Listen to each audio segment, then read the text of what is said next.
दोस्तों ये मेरे हाथ में देख रहे हैं आप, ये है एक अनोखा चारा। इस चारे को मुर्गी भी खा रही है, मछली भी खा रही है, अंडे के प्रोडक्शन के तो क्या कहने। और जैसे कि हम अपनी हर वीडियो में जय जवान जय किसान बोलते हैं, आज इस फार्म के जो ओनर हैं, पहले वो जवान थे, सेना में कैप्टन थे, अब वो किसान हैं। 6 एकड़ में यहाँ पर इंटीग्रेटेड फार्मिंग कर रहे हैं। वो मछलियाँ भी पाल रहे हैं और वो मुर्गियाँ भी पाल रहे हैं। और आज की ये वीडियो बहुत इंटरेस्टिंग होने वाली है, लास्ट तक जरूर देखनी है। तो चलिए देर न करते मिलवाता हूँ कैप्टन साहब से और जानते हैं कि यहाँ पर क्या हो रहा है। सर बहुत बहुत स्वागत है हमारे चैनल पर। आज हम आपके फार्म पर आए हुए हैं। हमारे दर्शकों को अपना और अपने फार्म का एक छोटा सा परिचय दें। मेरा अपना परिचय जो है, मेरा नाम है कैप्टन TPS आलूवालिया जी। मैंने करीबन 7-8 साल फौज में नौकरी करी। उसके बाद मैं शॉर्ट सर्विस कमीशन से गया था, तो उसके बाद मैंने अपना व्यवसाय किया जी। फौज छोड़ने के बाद में जी। हॉस्पिटैलिटी इंडस्ट्री में था जी। तो मेरा शौक था खेत से जुड़ने का, ज़मीन से जुड़ा रहने का। जी। तो मैंने ये 10 साल के लिए लीज पर 6 एकड़ करीबन जी लैंड लिया है। एग्रीकल्चर लैंड है ये, और इस जगह का नाम है सैनी गांव जी। मेरठ के मवाना रोड पर है। क्या क्या कर रहे हैं आप यहाँ पर? ये इंटीग्रेटेड फार्मिंग है, एक छोटे स्तर के ऊपर में हमने जो कर रखी है। जी। जो आप पीछे देख रहे होंगे हमारे शेड बना हुआ है जी। ये फ्री रेंज में हमने अपना देसी मुर्गियाँ लेयर्स जिसको कहते हैं जी। अंडों के लिए जी। रखी हुई हैं। जी। इन्हीं का जो वेस्ट है वो हमारे खेतों में काम आ जाता है। जी। फिर साथ में मेरे दूसरे पोर्शन के अंदर में मैंने पॉन्ड बनाए हुए हैं जिसके अंदर मछलियाँ पालता हूँ। IMC जी कैटेगरी, इंडियन मेजर कार्प। हाँ, जी। वो कार्प फिशेस मैंने रखी हुई हैं। जी। तो उसका जो पानी है जी। जब चेंज होता है तो उसका पानी भी मैं खेतों में इसी तरह से मेरे को ये ऑर्गेनिक प्रोडक्ट मेरे खेत से मिलता है। जी। सर मैं देख रहा हूँ पीछे आपने मुर्गियों के शेड बनाए हुए हैं, है जी ना? हाँ। और यहाँ मैं देख रहा हूँ कुछ तालाब सा आपने बनाया हुआ, बांस लगाए हुए हैं। इसमें कुछ है, क्या उगाते हैं इसके अंदर? हाँ, ये तालाब है एक छोटा सा जो बनाया है, एक फर्न, एक काई जिसका नाम है अजोला। जी। मैं उसकी खेती इसके अंदर में करता हूँ। जी। और ये काम आती है मेरे इंटीग्रेटेड फार्मिंग में। मुर्गियों का भी फीड है ये, अच्छा। और मेरी मछलियों का भी फीड है। अच्छा। तो मेरी फीड कॉस्ट जो है जी वो बहुत % में कम हो जाती है, जी। रिड्यूस हो जाती है। जी। और उनको प्रोटीन वैल्यू भी पूरी मिल जाती है कि इसमें 19 से लेके 20% के करीब का प्रोटीन वैल्यू होती है इस काई में, जी, जिसका नाम है अजोला। जी। मुर्गियों के शेड में चलेंगे। हाँ जरूर जी। और चलते चलते बात करेंगे। ये इधर आपने साइड में जाली लगी हुई है, क्या किया हुआ है ये मैंने शुरुआत यहाँ से की थी। जी। अच्छा, पहले ये शेड बनाया था आपने? 500-600 मुर्गियाँ मैंने कड़कनाथ के जी इसमें रखे थे। अच्छा। जब मेरा प्रोजेक्ट मुझे लगा कि हाँ कामयाब है जी। और मैं इनको पाल सकता हूँ, खिला सकता हूँ जी। और फीड कॉस्ट रिड्यूस कर सकता हूँ, जी। फिर मैंने ये बड़ा कोई 3,500 स्क्वायर फीट का ये शेड डाला है। क्या साइज है इसका? 3,500 स्क्वायर फीट। लंबाई चौड़ाई लंबाई क्या? है 100 अच्छा। फीट और इसकी चौड़ाई है 35 के करीब। तो 3,500 हो गया ना फिर? 3,500 स्क्वायर फुट हो गया। हाँ, स्क्वायर फुट। जी जी। सर अभी हम मुर्गी फार्म के गेट पर खड़े हैं और मैं इधर साइड में देख रहा हूँ आपने कुछ यूनिक सा कुछ लगाया हुआ है। ये क्या है सर? ये थोड़ा सा दिखाइए। जी हाँ, ये है फाइबर शीट इस्तेमाल की गई है जी, बजाय सीमेंट की दीवार के, जी, जो बहुत महंगा प्रोजेक्ट हो जाता जी, उसे सस्ता करने के लिए ये एयरटेल के टावर के ऊपर में जो आपने देखे होंगे रिसीवर्स, फाइबर के रिसीवर्स हैं, जी, जी, जी, उन्हें काट काट करके अच्छा, यहाँ ज्वाइन करके लगाया गया है ताकि सीमेंट और ईंट की जरूरत ना पड़े। जी। बहुत फर्क पड़ता है, इकोनॉमिक बहुत ज्यादा है, बहुत सस्ता पड़ता बाउंड्री है। पे भी आपने इसका इस्तेमाल किया हुआ मैं देख रहा था। पूरी बाउंड्री पे भी यहाँ इस्तेमाल जी। इसी चीज का किया हुआ जी। है। अंदर चलते हैं सर। जरूर। जी। यहाँ से एंट्री है आपके शेड की। हाँ जी। और यहाँ अंदर बर्ड हैं। जी हाँ। जी। ये 2 खानों में मैंने कर रखे हैं अच्छा। क्योंकि इस शेड की के जो कैपेसिटी है जी। वो 3,500 बर्ड बर्ड की है। लेकिन फिलहाल यहाँ पे 500 से लेके 600 बर्ड है। तो पार्ट किया हुआ आपने, इसलिए हाँ, पार्टीशन किया हुआ है। पार्टीशन किया हुआ है। कल को हम बच्चे लेके आते हैं, चूजे लाते हैं, तो ब्रूडिंग के लिए मुझे जगह एक जी चाहिए। हाँ, ब्रूडर लगाए हुए हैं आपने, बना रखे हैं ब्रूडर उधर। ब्रूडर लगा रखे हैं। और सर इसकी ऊंचाई और कितनी रखी है आपने? ये ऊंचाई होगी कम से कम 18 फीट इधर है। हाँ, और 12-15 फीट उधर है। एक साइड से ढलान को रखा हुआ है। हाँ, और नीचे आपने पक्का रखा हुआ, कच्चा रखा हुआ है? नहीं, ये पक्का है। पक्के के ऊपर में भूसा है और थोड़ी मिट्टी है जी फैलाई हुई। अभी आपके पास यहाँ पर देख रहे हैं सोनाली ब्रीड है सर, ये सोनाली है और ब्लैक एस्ट्रोलोप भी है इसमें। भी है। जी जी, दोनों ब्रीड हैं आपके पास? दोनों ही ब्रीड है जी जी। और ये ब्रीड ऐसी है कि दोनों एक साथ रह जाती हैं। जी। अच्छा, ये दोनों ब्रीड चुनने की कोई खास वजह? खास वजह कुछ नहीं है। खास वजह ये है कि एस्ट्रोलॉप और सोनाली जी ये अंडे अच्छी तादाद में दे देते हैं। जी। सोनाली की मुर्गी साल में 220 अंडे देती है ऑन एन एवरेज। जी जी। और ऑस्ट्रेलॉप के हैं जो मुर्गियां जो है, लेयर्स जो है, हाँ, वो करीब करीब 240 से लेके 250 जी अंडा साल का देती हैं। जी। इसलिए मैंने ये रखी हुई है और कमर्शियली ये दोनों ही अंडे चलते हैं जी और बिकते हैं। अंडे का अच्छा उत्पादन लेने के लिए अच्छा फीड भी देना जरूरी होता है। क्या चल रहा है फीड में? देखो जी, 2 तरह के फीड होते हैं। एक तो कंपनी फीड होता है जी। कंपनी फीड जो है महंगा भी पड़ता है। हाँ बैलेंस डाइट भी रखता है जी। लेकिन अगर कोई चाहे अपना फीड बनाना, जैसे हमें अब जी। जब काफ़ी एक्सपीरियंस हो गया, देख लिया, एक्सपेरिमेंट कर लिया, तो आप ज़्यादातर फीड हम अपना ही बनाते हैं। जी। कैसे बैलेंस करते हैं, उसमें हमारे पास कैल्शियम पाउडर है, जैसे वो मिक्स होता है, जौ होता है, ये बाजरा होता है, मक्का होता है और अजोला होता है जी। और बीच बीच में इनको मल्टीविटामिन पानी में दिया जाता है। लिव 52 आता है जो जानवरों के लिए और मुर्गियों के लिए, वो भी महीने में 2 बार कम से कम वो भी दिया जाता है ताकि इनकी डाइजेशन सिस्टम ठीक रहे। कैल्शियम की मात्रा जो होती है वो 2 से लेके 2.5% होती है। यानी कि मान लो कि 1 किलो है तो उसमें 200 ग्राम से ऊपर नहीं दे सकते हैं। 200 ग्राम तक के हम कैल्शियम हम इनको उस रेशियो में इनको मिक्स करके फीड बैलेंस करके देते हैं। साथ में जब फ्री रेंज में भी इनको छोड़ते हैं तो ये अपना कीड़ा मकोड़ा ये सब जो खाती हैं, खेत में से चुग चुग करके चुन के खाती हैं, तो अपने आप एक बैलेंस डाइट इनकी पूरी हो जाती है, कमी पूरी हो जाती है। जैसे मैंगनीज है, जिंक है, ये जो धरती से ज़मीन से जो मिलने वाले मिनरल्स हैं वो उनको अपने आप मिलते हैं। जी। अच्छा सर, आप अजोला देते हैं तो फीड का खर्चा भी कम हो गया होगा आपका? बहुत कम हो गया फीड का खर्चा। अगर कंपनी का फीड का खर्चा मैं मान के चलूँ कि 27 से लेकर 28 रुपया किलो जी मिनिमम पड़ता है जी। आप कभी कभी ट्रांसपोर्ट मिला लो तो 30 रुपए तक भी जाता है जी। तो आपके अंडे की कॉस्ट जो है बढ़ जाती है जी। लेकिन इस वक्त जैसे मैंने कंपनी के फीड को बंद करके, मतलब कम बंद करना या कम करना एक तरह से बहुत कम कर दिया है, 60% कम कर दिया है जी। तो फीड कॉस्ट रिड्यूस हो करके आज की तारीख में 10 से लेके 12 रुपए किलो जी मेरे को पड़ती है। अभी हम इस शेड में खड़े हैं सर, बिल्कुल ठंड का कोई एहसास नहीं हो रहा, जबकि बाहर ठंडक है। टेम्परेचर बहुत अच्छा मेंटेन किया हुआ है आपने, है ना?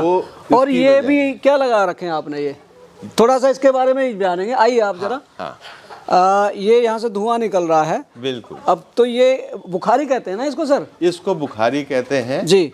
और ये इस एरिया के अंदर में मैंने 2 बुखारियां लगाई हुई हैं जी, जो शाम को 5 बजे जल जाती हैं जी। और सुबह इनकी गरमाइश जो है 8 से लेके 9 बजे तक के अच्छी तरह इनकी गरमाइश रहती है जी। उसके बाद इसमें से ही जो राख और गरम जो बची हुई राख होती है उसको हम एक दूसरे ड्रम में डाल के, जैसे इस तरह से आप देख रहे हैं, ये ड्रम में रख करके छोड़ देते हैं। अच्छा। और ये माहौल बना रहता है थोड़ी सी गरमाइश का जी जी। और ये बहुत ज़रूरी इसलिए है कि जिस तरह का पारा और ये सर्दी और ये फॉग और स्मॉग जो उतरा हुआ है इस मौसम में जी, इसमें अंडों की प्रोडक्शन कम हो जाती है। हाँ, क्योंकि टेम्परेचर डाउन जाएगा तो प्रोडक्शन भी कम होगी। तो उसे हमें मेंटेन करने के लिए हमें बुखारी लगानी जरूरी है। बुखारी में क्या डालते हैं ईंधन के तौर पर? बुखारी में ज्यादातर जो है गुटके लकड़ी के होते हैं, वो डाल सकते हैं। अच्छा। और बरूदा जो होता है, अच्छा, जो कारपेंटर से आरा मशीन से आता है, आरा मशीन से, जिसको सॉडस्ट कहते हैं। जी जी। मोटा भी आता है। किस रेट में आता है सर वो 6 से लेकर के 7 रुपए किलो आता है। हाँ जी। लेकिन अब ये है कि बुखारी जलानी जरूरी इसलिए 2 महीने जलेगी। हाँ। 2 महीने के बाद में ना इनकी जरूरत पड़ेगी हमें। जी जी। तो वो खर्चा विंटर्स में ये जी हमारा जरूर बढ़ता है। जी। अच्छा सर, ये पानी का इंतजाम आपने यहीं किया हुआ है यहाँ पर? हाँ, ये देखिए बाहर वो टैंकी मैंने लगाई हुई है जी, वो बना करके जी, उससे डायरेक्ट कनेक्शन अंदर दिया हुआ और यहाँ पे साफ करके सारे आपने ड्रिंकर फीडर रखे हुए हैं यहाँ बिल्कुल। पर। अच्छा, सारे काम ये यहाँ से खुल जाता है, ये है ना? जी जी। ये देखो, ये आने लगा है जी, इस तरह से आ जाता है भर के। जब जरूरत होती है आप इसको फिर बंद कर देते हैं इसको। हाँ। लेबर की काफी बचत होती है जी। और एक ही आदमी जो है ये सारी चीजें निपटा देता है, वो बुखारी भी देख लेता है। जी। सुबह दिनचर्या कितने बजे शुरू होती है फार्म की? फार्म की सुबह 6 बजे दिनचर्या शुरू हो जाती है हमारी। अच्छा, तो फीड एक ही बार भर देते हैं या बार बार दिया जाता है? नहीं, 2 बार दिया जाता है जी। सुबह करीबन 8, साढ़े 8, 9 बजे के करीब। हाँ। और शाम को 4:30, 5 बजे। जी। अच्छा, बेसिकली आपका ये मॉडल है, ये एग के लिए, लेयर के लिए कर रहे हैं ना आप? लेयर, हमारी फार्मिंग लेयर फार्मिंग है। तो मुर्गी आ गई है अंडे पर? नहीं आ गई हैं। अच्छा। ज़्यादातर मुर्गियाँ, मतलब 60% मुर्गियाँ जो हैं जी, अंडे पे आ चुकी हैं। जी। सोनाली थोड़ी सी छोटी हैं अभी। हाँ। वो अपना 4, 4.5 महीने की हुई हैं। जी। तो उन्हें 15-20 दिन और लगेगा। हाँ, एक एवरेज तो वही 5.5 महीने के बाद ही आती हैं मुर्गियाँ अंडे पर। कुछ मुर्गियाँ जल्दी आती हैं, लेकिन एवरेज एक वही माना जाता है। एवरेज 5 से लेके 5.5 ही मान के चलते जी हैं। जी। सर, अभी हमने आपका मुर्गी का फार्म देखा, ठीक है?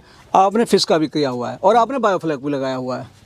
नहीं नहीं डॉक्टर साहब, माफ़ी चाहूँगा, ये बायोफ्लॉक के लिए जिसका इजाद हुआ था, पैसे लगाए थे मैंने बायोफ्लॉक करने के लिए, लेकिन फिलहाल इसका जो इस्तेमाल हो रहा है वो अजोला की खेती के लिए हो रहा है। अच्छा, अजोला कर रहे हैं आप? जी हाँ। जी और जी। अजोला इतनी आसानी से इसके अंदर में मैनेज हो जाती है। जी। टेम्परेचर भी इसका पानी का जो है रेगुलेट हो जाता है, चाहे वो सर्दी हो या गर्मी हो। जी। तो इससे बढ़िया मेरे को मतलब कोई चीज़ लगी नहीं, आइडिया आया। हाँ। और मैंने उस पे काम किया जी। और वो कामयाब हुआ। आप अजोला दे रहे हैं अपने बर्ड को, ठीक है? जी हाँ। तो एग प्रोडक्शन में आपको कितना फायदा लगा? देखिए, अजोला देने से जो मेरी फीड कॉस्ट रिड्यूस हुई है जी, वो 50% से भी ज़्यादा हुई है। अच्छा। तो अगर मुझे पहले 5 रुपए का अंडा पड़ता था जी, तो अब आप मान के चलो 2.5 से लेके 3 रुपए का पड़ता है। मतलब कॉस्ट ऑफ एग कम हो गई आपकी प्रोडक्शन की। जी हाँ। तो वो फायदा आपको हुआ उस चीज का? बिल्कुल फायदा हुआ। हाँ। अच्छा सर, ये देख रहे हैं, ये बेसिकली तो ये बायोफ्लॉक का है ना? ये सेटअप पूरा बायोफ्लॉक जी। का है। वो तरीका बताओ जिस तरह से आपने इसको उगाया ताकि हमारे व्यूअर को भी पता लगे। हाँ बिल्कुल, ये काम की चीज़ है, आपने अच्छा सवाल किया है। पहली बात तो व्यूअर्स को मालूम है बायोफ्लॉक क्या चीज़ है। बीच में जो ये पाइप दिख रहे हैं आप, इससे बायोफ्लॉक जब होता है, जब मछलियाँ रखी जाती हैं इसमें, तो ये पानी चेंज करने के लिए इसमें से पानी निकलता है और चैनल्स बाहर बने हुए हैं जी। और एक छोटा तालाब है जिसमें पानी चला जाता था और फ्रेश पानी जो है इन नलकों से आ जाता है इसके अंदर में। लेकिन मैंने क्या किया है कि मछलियों को निकालने के बाद में इसको नीचे 6 इंच की लेयर अच्छा मिट्टी और गोबर की बिछाई जी, और उसके बाद में उसके ऊपर 10 इंच तक का पानी मैंने भर के, मतलब आपने एक आर्टिफिशियल पॉन्ड बना दिया इसको? एक आर्टिफिशियल पॉन्ड बनाया है जी। ठीक है, और गोबर और सॉइल मिट्टी इस्तेमाल की गई है जी। और टाइम टू टाइम 15 दिन में एक बार सुपर सल्फेट का छिड़काव इस पे मैं कर देता हूँ जी, ताकि इसकी मिनरल वैल्यू भी पूरी इसको मिलती रहे जी। और ये बहुत जल्दी फैलने वाला इसका जो कल्चर है, एक बार पहली बार आप खरीद सकते हैं बाहर से जी जी। ज़्यादातर राजस्थान से आता है, मैंने भी राजस्थान से मंगवाया है। अच्छा। तो एक बार आप थोड़ा सा मंगवा करके 2 टैंकों या 3 टैंकों में आप उसको फैला दीजिए, ये अपने आप ही बहुत तेजी से फैलता है। मतलब मल्टीप्लिकेशन होती है इसकी? बहुत तेजी से होता है जी। आप 1 किलो जो है 1 हफ्ते के अंदर में 10 किलो बन जाता है। अच्छा, इतनी तेजी से फैलता है जी। और इसी को मैं हर टैंक से थोड़ा थोड़ा रोज के हिसाब से 2 किलो, कभी 3 किलो, 4 किलो निकाला जी। मुर्गियों को और मेरे तालाब में मछलियों को इसका फीड दे रहे में आ जाता है। जी जी, इस तरह से मैं करता हूँ। और कभी मुझे लगता है कि इसका पानी ठंडा हो गया ज़्यादा, तो बीच में से ये जो बायोफ्लॉक का टैंक के बीच में जो आप ये आउटलेट है जी, इससे पानी जो है चेंज हो जाता है। अच्छा। फ्रेश पानी जो है सर्दियों में ग्राउंड से जो पानी आता है वो थोड़ा वार्म होता है, हाँ, गर्म होता है जी, तो वो ठंडा पानी निकाल करके हाँ, और फ्रेश पानी में इसमें रिप्लेस कर देता हूँ। जी जी, पीएच भी लेवल में आ जाती है, पीएच लेवल भी है, सब कुछ है जी, लेकिन पीएच की इसके अंदर में ज़्यादा हमें जरूरत पड़ती नहीं, कोई जरूरत पड़ती नहीं जी, वो तालाब के लिए पड़ती है जी। सर आपका हमने मुर्गी फार्म भी देखा, आपने अजोला जो ग्रो कर रहे हैं वो भी दिखाया, और आपके मैं देख रहा हूँ कई पॉन्ड भी हैं। तो जो आप मछलियाँ इसमें डाल रहे हैं साइकिल कितने लेते हैं, किस तरह से रहता है उनका सिस्टम? देखिए ये डिपेंड करता है कि या तो हम बिल्कुल बच्चा जीरा जिसको कहते हैं जी, उससे अगर पालें जी तो साइकिल समझो 6 से लेकर के 8 महीने का होता है जी, और अगर हम मान लो 500 लाइन का बच्चा लाते हैं जी, या 800 लाइन का बच्चा लाते हैं जी, तो उसका साइकिल जो है थोड़ा छोटा हो जाता है जी, 8 महीने से 6 महीने पहुंच जाता है, 5 महीने पहुंच जाता है जी। और कई बार ऐसा भी होता है कि हम मछलियों का जो फुल साइज से पहले उन छोटे साइज में भी जी बेच देते हैं। अच्छा, किनको बेचते हैं? डैम वाले ले जाते हैं, बड़े अच्छा, तालाब वाले ले जाते हैं, और जो फिशरी का काम कर रहे हैं जी जी जी, थोड़ा मतलब प्रोडक्ट वो चाहिए जो मजबूत हो गया हो बच्चा, जी जी, खा पी करके, मतलब आप नर्सरी ही बेच देते हैं उनको? हाँ जी। तो वो सब डिपेंड करता है, सबके रेट्स अलग अलग होते हैं जी, टाइम टू टाइम जी। तो इस तरह से हम इसका साइकिल चलाते हैं। और जैसे आप बड़ी करके बेचते हैं तो किस मौसम में तैयार होती है मछली और कब आप इसका शुरुआत करते हैं?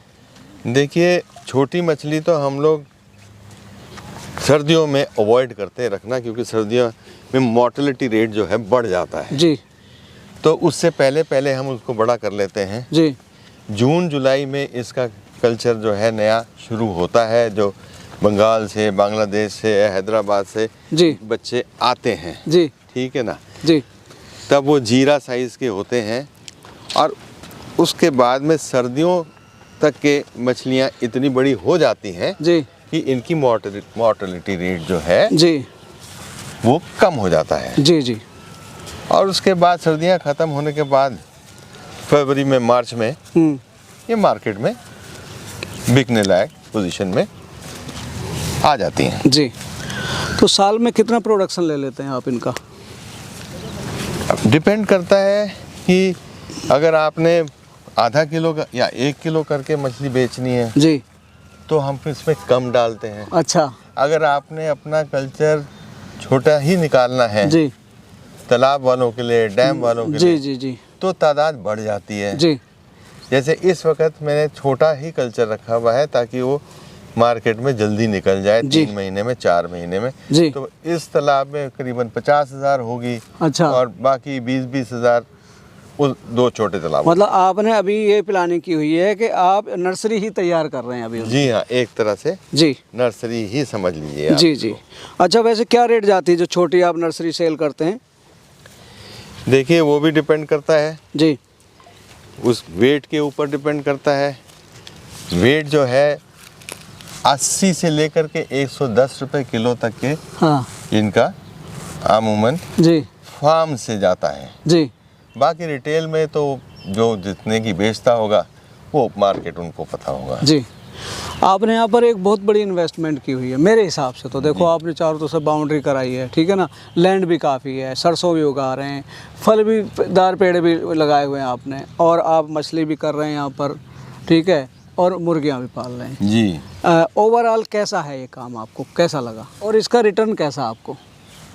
काम देखिए वो अच्छा होता है जो आपकी पसंद का हो जी, जिसमें आपका दिल लगा रहे। जी, तो हम ज़मीन से जुड़े हुए लोग पहले ही थे जी, तो काम तो हमें पसंद है। घर के लिए सब्जी आ जाती है, कमर्शियल सरसों है, इसमें तेल बिक जाता है, जी, मछलियाँ हैं, अंडे हैं, जी, बहुत अच्छा काम है जी, और इसके अंदर रिटर्न भी बहुत अच्छा है। 25 से लेके 30% जी, का आपका रिटर्न आ जाता है जी, इजीली अपने इन्वेस्टमेंट पे जी, को देखते हुए। जी, और फिलहाल अगर आप मेरे से पूछें मेरा क्या एक्सपीरियंस है, मेरा अभी तीसरा साल चल रहा है जी।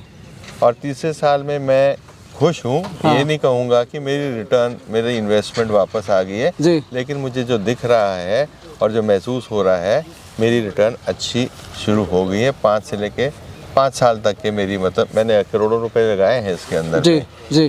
तो 5 साल और 6 साल तक के मेरा पूरा इन्वेस्टमेंट पे रिटर्न हो जाना चाहिए। जी दोस्तों, कैप्टन साहब ने अपना फार्म विजिट कराया, पोल्ट्री फार्म दिखाया, कैसे ये अजोला तैयार कर रहे हैं, किस तरह से इन्होंने फिश पॉन्ड बनाए हुए हैं, सबके बारे में एक बड़े विस्तार से जानकारी दी। मैं आशा करता हूँ आपको वीडियो अच्छी लगी। वीडियो को लाइक करें, शेयर करें, मेरे चैनल को सब्सक्राइब करें।